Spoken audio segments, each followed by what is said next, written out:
Good morning and greetings from sunny Victoria, British Columbia. This morning I'm going to show you how to make a dryer ball. Here's a collection of them. They're super fun and easy to make, really good intro to felting project.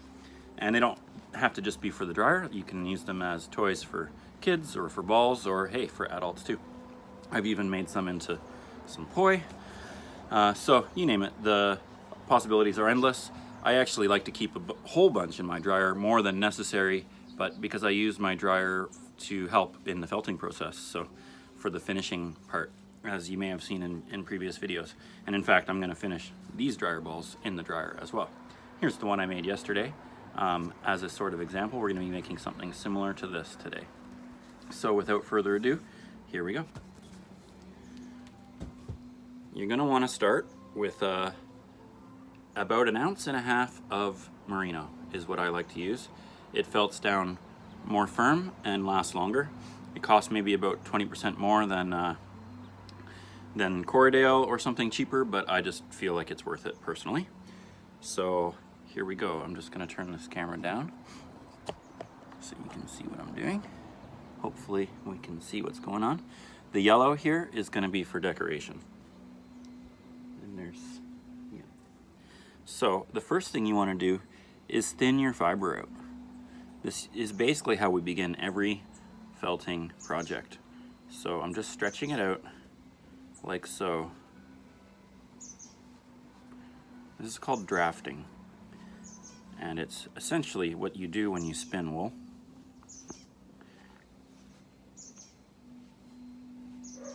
And basically you're just pulling it till it almost breaks, but ideally not quite. Okay, we're going to start with that amount. Now, as you could probably guess, I'm going to roll this into a ball. Except for, here's my trick, is start by tying a knot.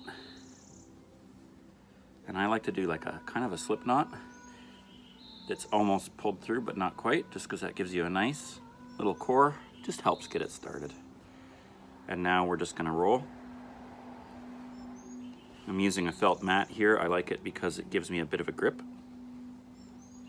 And I'm just rolling and turning it and rolling and turning as tightly as I can, trying to make it be in a general ball shape.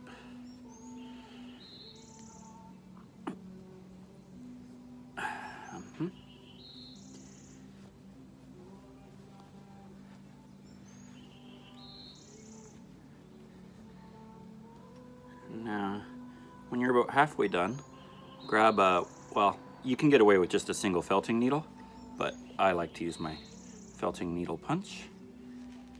And by the way, I've got it loaded up here with 5 fine felting needles. It comes with mediums, but I find fines are much more effective because they just go in a lot easier. Just a couple little pokes. For one, it stops your ball from unrolling, and it also just helps that ball be a lot more solid when it comes time to put it in the water. So on we go, just rolling it, twisting it.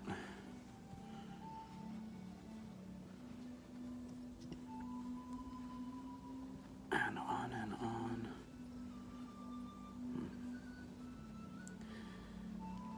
It's probably about time to stop for a sec. It's getting bigger.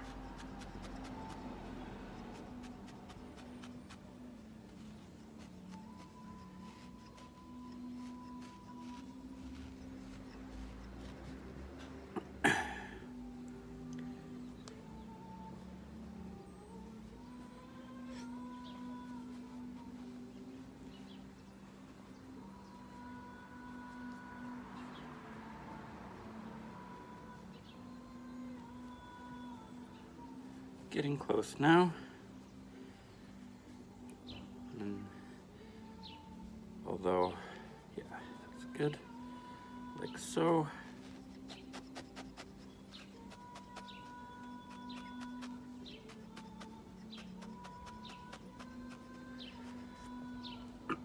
Not quite done yet. It's getting pretty big, but I want it to be a little bit bigger. So I'm gonna use some more merino here.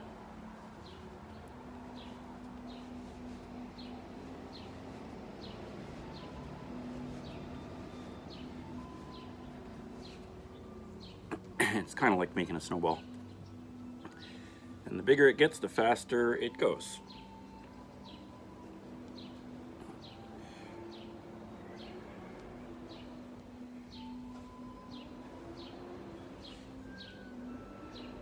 Okay, so that's a nice sized core. I'll call this a core.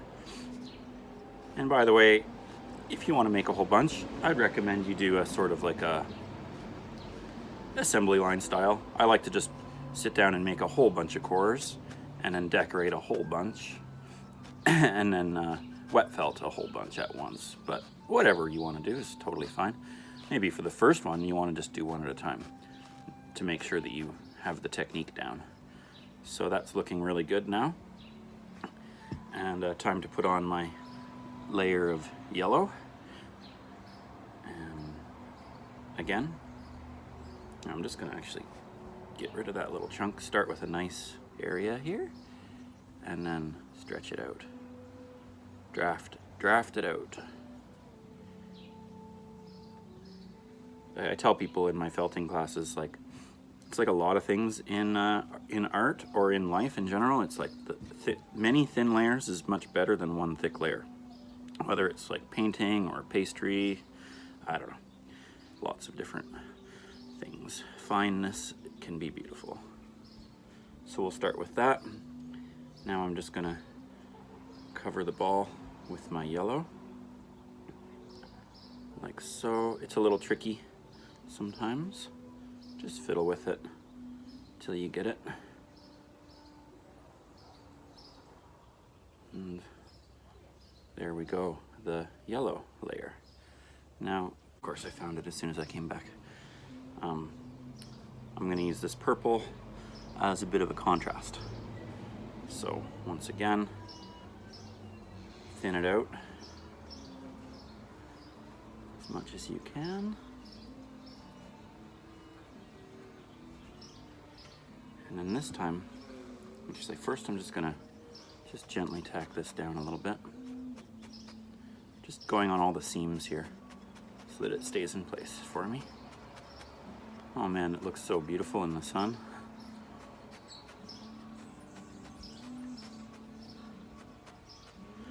Okay, then here's the way I like to decorate with a contrast color, is work with a short piece and actually put it sideways, drag it around so that you're just putting the lightest hint. And that looks so pretty when it gets felted. I will definitely show you. And with another piece, I'm gonna do the same thing, kind of like so. It's organic, nothing's exact here. If there's bits where it's stronger than others, that's fine. So there's that. Now time for some more poking.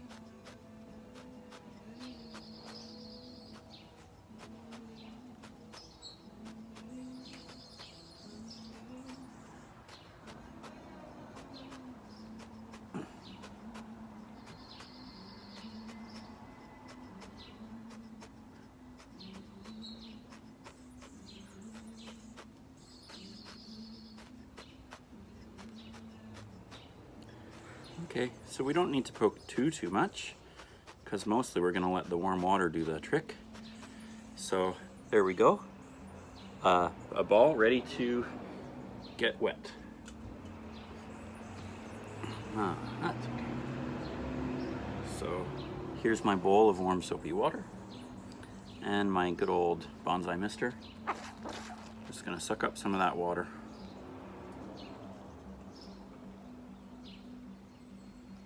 And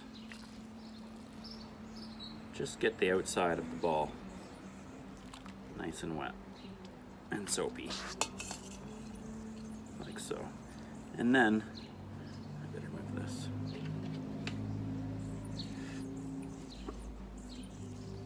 You just kind of want to work it in your hands like so, just gently and with patience. And just do this for probably about 5 minutes. As the water drips out or dissipates, you can get it wet again. And actually I'm just gonna go straight into the bowl here. Another technique, if you don't have a bonsai mister, is just kind of rolling it, suds, picking up that top layer of suds, like so. Yeah, that feels better. It's nice and soapy. For those of you that don't know, the function of the soap is that it has it's an alkaline. So it changes the pH of the wool fibers, and it causes the naturally occurring sulfuric bonds to disintegrate. And it allows the hair follicles to kind of free float. And then with the agitation, it puts them into a new formation, which is the magic of felting. So I'm gonna just dip it again. You can try doing a bit of more like a rub. Just play around, see what works for you. Continue.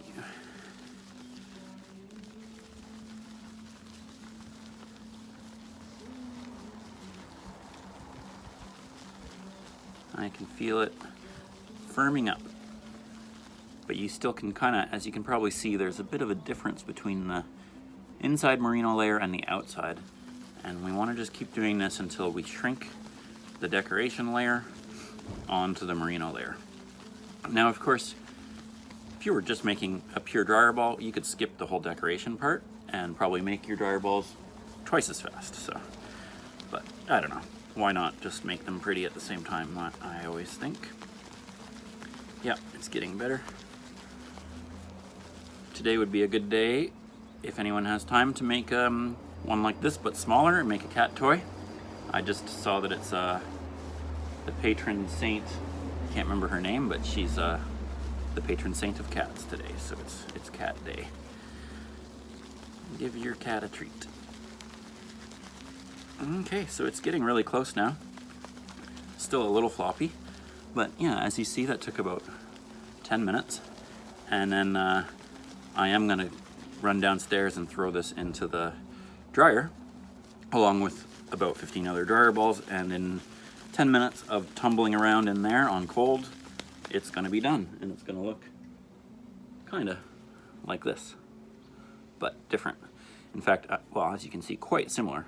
I'm hoping for a bit more of a bit more purple, I guess is my thought, but we'll find out. I can't stop, but I'm gonna. All right, I'll see you in a sec. Hello again. So 10 minutes later, I just went downstairs, grabbed my dryer ball out of the dryer. It's still damp, but it can just air dry from here on. It's nice and firm and dense and ready to go to work, whether it's as a toy or as a functional tool or both. So thanks everyone for watching, appreciate it, and have a wonderful day.